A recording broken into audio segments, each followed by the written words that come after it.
सनातन कहाँ से चला है? महाराज जी, जैसे ब्रह्म का कोई वर्णन नहीं कर सकता, ऐसे सनातन की तिथि और तारीख का कोई वर्णन नहीं कर सकता, ऐसे माया के प्रादुर्भाव का कोई वर्णन नहीं कर सकता।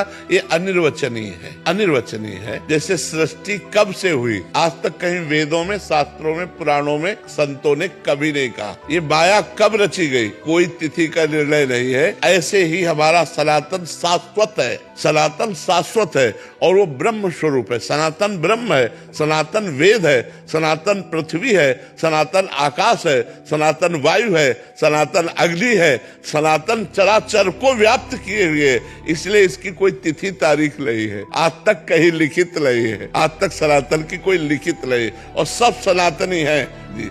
सनातन जो शाश्वत है, अविनाशी है, वो उसे सनातन कहते हैं। सनातन ब्रह्म स्वरूप है। तो हमारा ब्रह्म कि अगर एक अप्सरा उतर आवे स्वर्ग की तो ऋषि मुनियों के मन चंचल हो जाते हैं। जिन्होंने अपने मन को अधीन कर लिया है उनके मन चंचल हो जाते हैं। उनका स्वामी है देवराज इंद्र, स्वामी है समस्त अप्सराओं का, लेकिन उसका मन अप्सराओं से भी अतृप्त रहा और गौतम ऋषि की पत्नी अहिल्या से गलत आचरण किया जाके। इससे क्या समझ में आता है कि कभी भूख की पूर्ति भोगों की हो ही नहीं सकती, चाहे जहाँ चाहे जो। अगर तृप्ति हुई है तो भगवान के चरणों का आश्रय लेने से हुई। भगवान नाम जप करते करते तो हृदय से आ जाता है, अब कछु ना सोचा नहीं। ये सब झूठा है, ये सब झूठा है। देखो आप लोग तो गृहस्थ में हर भोग भोगे हुए हैं। क्या आपका मन उन भोगों के लिए लालायित नहीं है? क्या मन ऐसा कहता कि बस अब तृप्त हो गया? नहीं, फिर वही नई चाह, फिर वही नए ढंग से भोगने की चाह, फिर नए शरीर को भोगने की चाह, नए भोगों को भोगने। प्राण भले चले जाए लेकिन वचन। और यहाँ गंगा कसम, यमुना कसम, माँ कसम, भगवान कसम, सुबह मतलब बिल्कुल झूठ खा रहे, बिल्कुल झूठ। वो भी जानना मैं झूठ खा रहा हूँ। झूठ खा मतलब इसका कोई महत्व ही नहीं रह गया है।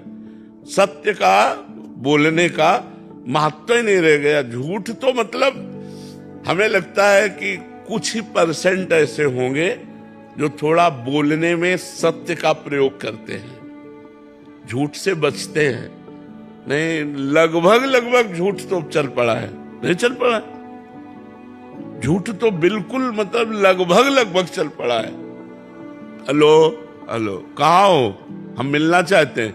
इस समय तो आगरे में है, अब इस समय तो नहीं, बगल वाली गली में खड़े तो ये मतलब झूठ तो एकदम ऐसे ही चल पड़ा है। अब ये तो पता ही नहीं चलता कि आदमी बोल रहा है सही बोल रहा है कि गलत बोल रहा है। गुरुजी, मेरा कोई भाई नहीं है तो मैं रक्षाबंधन पे अपने कान्हा की राखी बांधती हूँ। कान्हा मेरे से बोलता क्यों नहीं है? हाँ, धीरे धीरे बोलने लगेगा। अभी वो चुप है, देख रहा है। जिस दिन मनाएगा उस दिन बोलने लगेगा, ठीक है। एक बार अपने महल में राम राम राम विभीषण जी लिखे हुए थे। सूचना पहुंची रावण के पास कि आपका तो विरोधी है, आपका भाई वो राम राम लिखे हुए, राम नाम अंकित गृह शोभा। रावण बड़े क्रोध में भरकर मंदोदरी के साथ पहुंचा। मंदोदरी साथ थी उसकी विभीषण के बचाव पक्ष के लिए। रावण ने कहा, तुमने हमारे दुश्मन का नाम लिख रखा है? बोले ना भैया। अरे बोले सामने दिखाई दे रहा है राम और तुम कह रहे हो ना भैया। बोले भैया, रा से रावण, माँ से मंदोदरी। रावण प्रसन्न हुआ। रामे भजते चतुर नर। चतुर वही है जो अपनी भक्ति को छुपा ले जाए। बोले राम जो लिखा हुआ है, रा से रावण। किसी को गलती पता लग गई उसकी, बट अभी वो सुधरना चाहता है महाराज जी। बट क्या है, छोटी छोटी बात में फिर वही ताने पड़ते हैं। कभी कभी अच्छे पुरुषों से भी गलती हो जाती है, जो गलती करना नहीं चाहते पर स्वाभाविक संग दोष के कारण गलती हो जाती है। यदि हमें पता चले कि ये गलत है तो हमें एक बार क्षमा करके देखना चाहिए, उनको चांस देना चाहिए कि वो आगे बढ़े।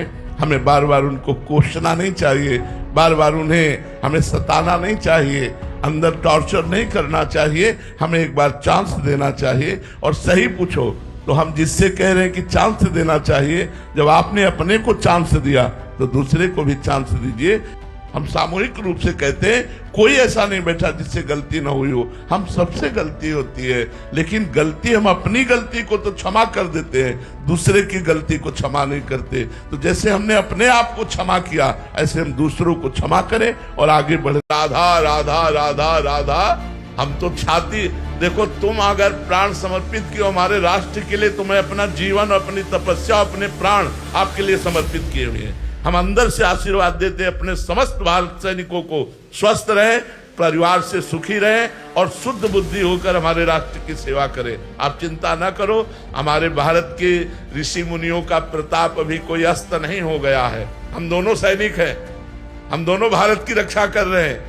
आप शस्त्र से और हम शास्त्र से, हम शास्त्र के द्वारा बिगड़ी हुई बुद्धियों को सुधार रहे और आप शस्त्र से बिगड़े लोगों को, जो समाज के कैंसर है, उनको नष्ट कर रहे हैं। हम दोनों एक ही काम कर रहे हैं, हम अंदर सुधार कर रहे हैं, आप बाहर सुधार कर रहे हैं। आप हमारे देश की कह रहे हैं कि नौकरी में स्वतंत्रता मिली, फिर बहुत से गलत आचरण, व्यभिचार, मदिरा, स्मोक आदि का हुआ। मैंने बहुत गलत कर दिया और पति से प्रकट में क्षमा मांगने की हिम्मत नहीं रह गई है। अभी मैं सुधरना चाहती हूँ, ऐसे में मेरी मुक्ति कैसे? बिल्कुल बिल्कुल आपके लिए चांस है, बिल्कुल चांस है। परम पति से प्रार्थना कीजिए, भगवान से, हे भगवान आप सर्व साक्षी हो, आप सब जानते हो मेरे से गलती हो गई, अब लो नशानी अब ना न सही हो। आज तक गलती किया, आपके सामने वादा करती हूँ कि आज के बाद कभी गलती नहीं होगी। और नाम जप कीजिए तो यह नाम संकीर्तनम यस्य सर्व पाप प्रणाशनम, जिनका नाम संपूर्ण पापों का नाश कर देता। विश्वास रखो, पर अबलो नसानी अब ना न सही हो। आज तक गलती हुई, आगे गलती नहीं होगी। यदि ऐसा नियम लेकर के और नाम जप करोगे तो आपका पति प्रेम सुरक्षित रहेगा, आपकी सदगति भी हो जाएगी। पर अब अगर दोबारा गलती हुई तो ब्याज सहित आपको पीछे का सारा दंड। दीक्षा के बाद शिष्य के अपराध गुरुदेव पर जाते हैं। कोई अपराध बन जाता है तो डर लगता है कि कहीं ये अपराध आप पर तो नहीं लगेगा महाराज जी। अगर शिष्य पाप करता है तो गुरु को शारीरिक दंड मिलेगा,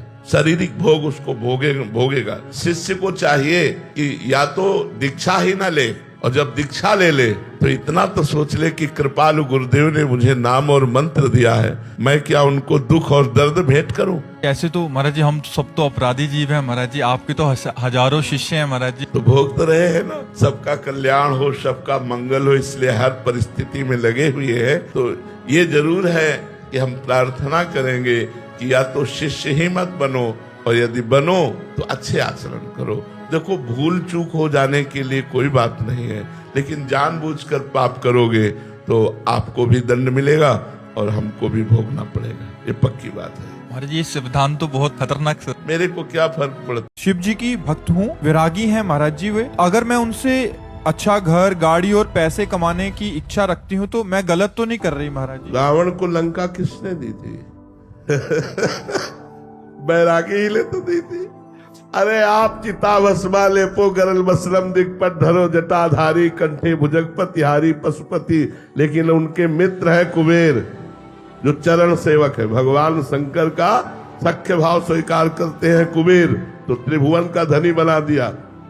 कई बार कैलाश को उठा। जब ठंड पड़ना शुरू हुई थी तो घर में बहुत से लड्डू बने महाराज जी, श्री जी के भोग लगाने के लिए। महाराज जी तब से बिना लड्डू खाए हमारा नाम जप ही नहीं चल रहा महाराज जी, मतलब नाम जप के लिए लड्डू खाना पड़ रहा है महाराज जी, ऐसा मानसिकता हो गया। वो लड्डू का जब चलता है, नाम जब थोड़ी चलता है।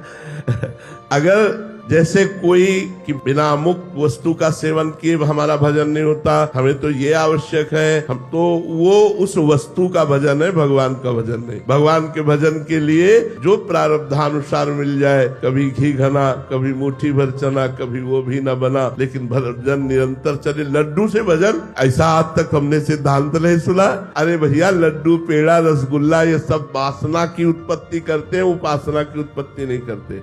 लड्डू खा लेता हूँ तो नाम जप अच्छा होता है महाराज? नहीं नहीं नहीं, वो मन की चाल है, वो नाम जप की बात नहीं। नाम जप तो सही पूछो तो नमक रोटी खाने से भूख लगे जो। जी आप कौन है?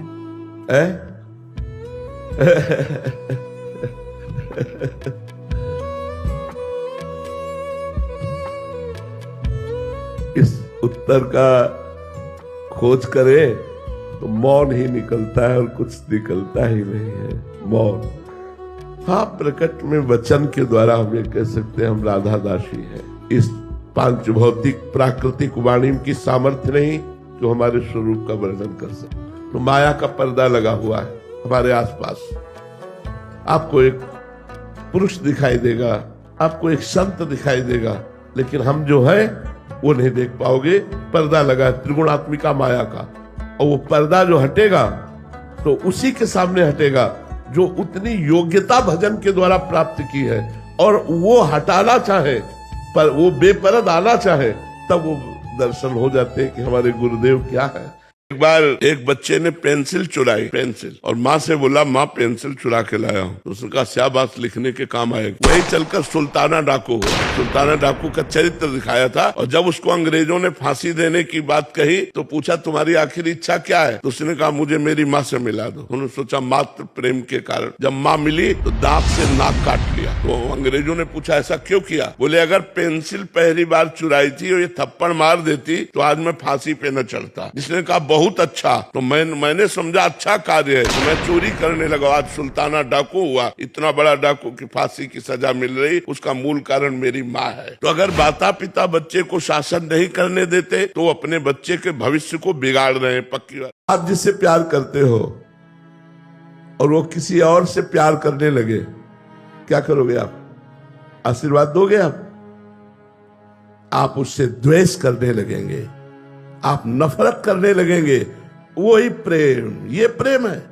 प्रेम तो वो है कि बहुत अच्छा हुआ, शायद हम आपके सुख के योग्य नहीं थे, आपके सुख के योग्य ये मिले।